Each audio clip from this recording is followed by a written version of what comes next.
Hi, welcome to Tractor Friend. This test series started because I bent this 3/8 inch thick cutting edge on my BXpanded 6-inch bucket.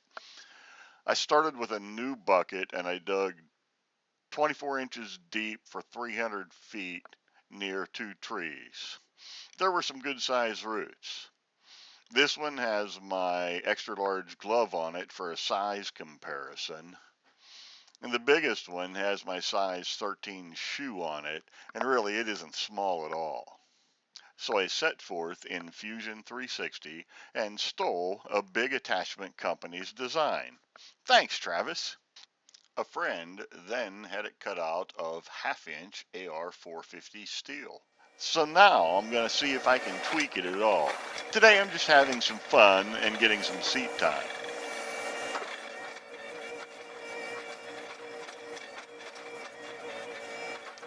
I'm just using the very edge of the bucket, trying to stress the material.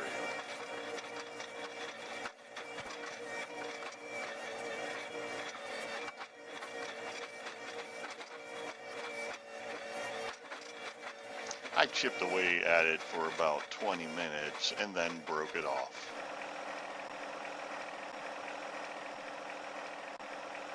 Check this out. I chewed through an 8-inch branch, and not only are the edges still crisp and sharp, the machine shine is still reflecting my hand. There's no bending and no signs of edge curling. Thanks for spending a couple of minutes with me. Stop by again.